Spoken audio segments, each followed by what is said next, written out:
Hi friends, नमस्ते।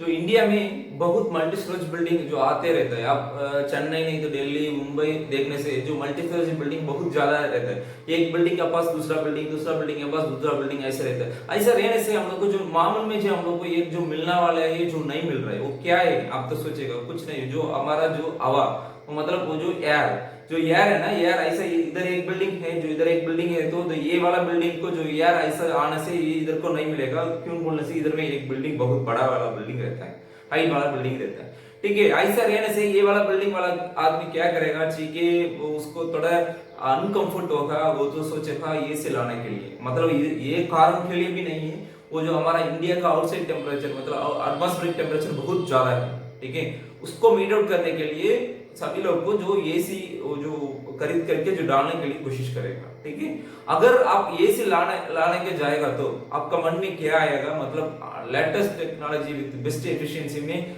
हम लोग को एसी खरीद करके आना पड़ेगा बोल के आप सोचेगा। ठीक है, अब तो सही बात है, अब तो पैसा देता है तो अच्छा वाला प्रोडक्ट आप तो लेना ही चाहिए। ठीक है, अगर आप लोग को ऐसा सोच के आप एसी शोरूम जाएगा तो ये लोग को बता देगा सर 5 स्टार ले लो, 3 स्टार ले लो, इन्वर्टर एसी ले लो, नॉन इन्वर्टर एसी ले लो, सब कुछ आपको बोलते रहते हैं। आपको कंफ्यूजन हो जाएगा। आप तो टेक्निकल वाला है तो आपको कुछ पता हो जाएगा, लेकिन पता होगा, लेकिन टेक्निकल वाला नहीं है तो आपको बिल्कुल नहीं होगा। जो स्टोर वाला, मतलब जो स्टोर जो दुकान वाला क्या बोलता है वो सुन के आप जो खरीद करके आएगा। ठीक है, वो स्टार वाला का छोड़ दो, 3 स्टार 5 स्टार ISE उसका छोड़ दो, मतलब इन्वर्टर एसी जाना चाहिए, नहीं तो नॉन इन्वर्टर एसी जाना चाहिए। जो आपको जो क्वेश्चन आएगा ना, वो क्वेश्चन का जो जवाब मैं देता हूँ ये वीडियो में। ठीक है, अंदर चलेंगे, वीडियो के अंदर चलेंगे। जो inverter AC non inverter AC का डिफरेंस क्या है? पहले वाला डिफरेंस क्या है उसका? ऑपरेशन वाइज, मतलब ऑपरेशन वाइज वो कैसे जो अलग होता है, मतलब कैसे वो डिफर होता है। ऑपरेशन मतलब क्या है? इधर में आप नॉन इन्वर्टर एसी देखो, मतलब नॉर्मल एसी में देखो, उसमें जो कंप्रेसर रहता है, जो कंप्रेसर वो ऑन ऑफ ऐसा होते रहता है। क्यों बोलने से, आप मान लीजिए मेरा घर में जो मेरे को 25 डिग्री सेल्सियस हम लोगों को चाहिए, मैं जो सेटिंग करके जो रखता हूँ, जो कंप्रेसर एक बार चालू हो जाएगा, फिर 25 डिग्री सेल्सियस को जो थर्मोस्टेट है ना, वो सेंस करने से वो क्या हो जाता है, फिर जो कंप्रेसर बंद हो जाता है।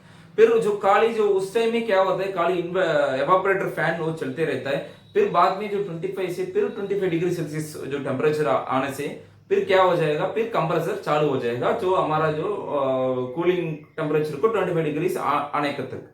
ऐसा जो कंप्रेसर ऑन ऑफ ऐसा होते रहता है, मतलब किसमें? जो नॉन इन्वर्टर एसी में।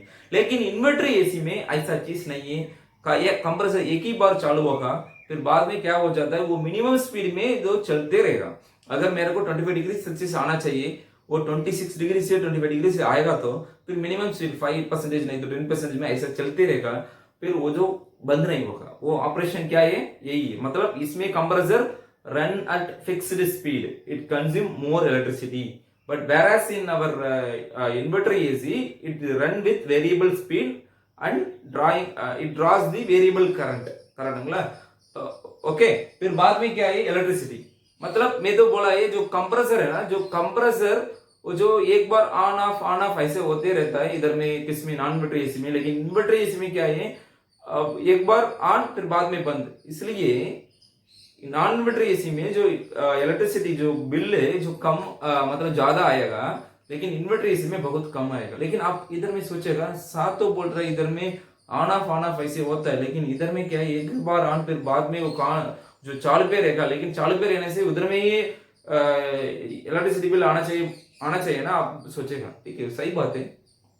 लेकिन क्या है, इधर में क्या होता है, एक बार कंप्रेसर ऑन होने के लिए 3 to 5 times of the rated current को जो वो कंज्यूम करता है। ठीक है, फिर ऐसा ऑन ऑफ चलते रहने से क्या हो जाता है, इसमें जो बहुत इलेक्ट्रिसिटी आ जाता है, इसमें जो कम आता है। वही कारण यही है। फिर कास्ट वाइज हम लोग को देखेंगे। जो कास्ट वाइज देखने से जो नॉन इन्वर्टर एसी बहुत रेट तो बहुत कम है, लेकिन जो इन्वर्टर एसी जो टेक्नोलॉजी उसमें बहुत ज्यादा है, जो एफिशिएंसी ज्यादा है, इसलिए जो इन्वर्टर एसी बहुत एक्सपेंसिव। मतलब इन्वर्टर एसी में जो डुअल इन्वर्टर, ट्रिपल इन्वर्टर बोल के है। जो डुअल इन्वर्टर मतलब कंप्रेसर में 2 रोटर रहता है, इसलिए वो जो डुअल इन्वर्टर। लेकिन ट्रिपल इन्वर्टर उसमें 3 रोटर, ऐसा चीज नहीं है, वो तो different technology. It was released by the Samsung in 2019, last year, पहले साल वो जो रिलीज किया था। उसमें क्या है 8 पोल मोटर वो लोग को यूज किया, उसका बारे में मैं अलग वीडियो में बोलता हूँ, ट्रिपल इन्वर्टर ड्यूल इन्वर्टर बारे में अलग वीडियो बोलता हूँ। सो बाद में नॉइस लेवल, सो नॉइस लेवल इधर में आएगा तो जो कंप्रेसर चालू होता है ऑन होता है, चालू होता है ऑन होता है, फिर इधर में बहुत नॉइस आएगा। आप तो सुन सकते हैं, आप कभी भी आप रूम रहने से रूम का जो बालकनी में हम लोग को जो आउटडोर को मैं हम लोग को फिक्स कर रहा हूँ, अगर नहीं तो जो उधर में जो बाहर में जो स्लैब होता है स्लैब में हम लोग को फिक्स कर रहा हूँ, इसलिए हम लोग को सुना सकता है। लेकिन इधर पे जो क्या है कास्ट बहुत एक्सपेंसिव है, मतलब सर नॉइस, ओके नॉइस मतलब बहुत स्लो है। क्यों बोलने से जो कंप्रेसर एक ही बार ऑन होगा, बाद में क्या होता है वो चलते रहता है, इसलिए जो उसमें जो आवाज तो कम आएगा, लेकिन नॉन इन्वर्टर एसी में आवाज तो ज्यादा आएगा। फिर कूलिंग, कूलिंग के बारे में आप देखने से इधर में अनइवन कूलिंग आएगा नॉन इन्वर्टर एसी में। क्यों बोलने से मैं तो बोला है ना, वो तो 25 डिग्री सेल्सियस आने के बाद वो जो कंप्रेसर बंद हो जाता है, खाली जो एवापोरेटर फैन चलते रहता है, फिर 26 डिग्री आने के बाद फिर चालू होता है, इसलिए जो अनइवन कूलिंग का बहुत चांसेस है। लेकिन इधर में ऐसा नहीं है, मतलब इन्वर्टर एसी में जो इवन कूलिंग रहता है, जो इवन कूलिंग मतलब आपको जो कंप्रेसर वो बंद नहीं होता है, ऐसा चलते रहता है, इसलिए जो इवन कूलिंग उधर में मिल जाता है। फिर wear and tear, wear and tear मतलब जो कंप्रेसर ऑन ऑफ ऐसा होते रहने से उसमें जो प्रॉब्लम आने का बहुत चांसेस है, इसलिए उसका वेयर एंड टेयर बहुत ज्यादा है। लेकिन जो इन्वर्टर एसी में वेयर एंड टेयर उतना तो नहीं है, ठीक है। जो कंपैरिजन तो यही है, operation, electricity, noise, cost, cooling and wear and tear, तो उसका मैं लिखा है, जो मैं जो कुछ बोला वो लिखा है, ठीक है। लेकिन इसका जो रिकमेंडेशन, मेरा रिकमेंडेशन आएगा तो आप एक दिन में 4 आवर से 5 आवर आप तो एसी चालू करने से चालू होगा, तो मतलब आप तो यूज करेगा, मतलब 4 घंटा से 5 घंटा तक आप जो यूज करने के लिए सोचने से आप क्या किसमें जाना है, जो नॉन इन्वर्टर एसी आप जाइए, मतलब जो कन्वेंशनल वाला एसी आप ले लीजिए, ठीक है, नॉर्मल एसी ले लीजिए। अगर 5 घंटा का ऊपर आप, नहीं तो 12 घंटा, नहीं तो एक दिन पूरा में चलते रहना चाहिए, अगर मेरा घर, मेरा जो शॉप में मैं तो लेके डालना चाहिए, ऐसा सोचने से आप please go with inverter AC. मतलब ये मेरा रिकमेंडेशन में किसका बेसिक से मैं बोल रहा हूँ, आरओआई बेसिक का बोल रहा हूँ। आरओआई मतलब रिटर्न ऑफ इन्वेस्टमेंट, मतलब कोई भी आप हम लोग को प्रोडक्ट लेने से उसका हम लोग को जो बेनिफिट हो, जो कितना साल में जो आएगा, वही आरओआई, रिटर्न ऑफ इन्वेस्टमेंट।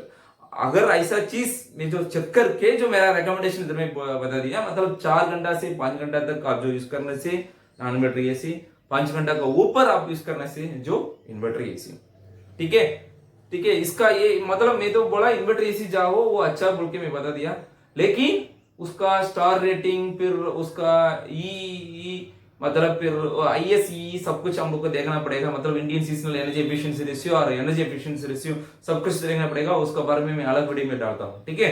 जो कंपैरिजन को पूरा देख लीजिए, वो ध्यान में रख लीजिए, वो बहुत जरूरी है, ठीक है।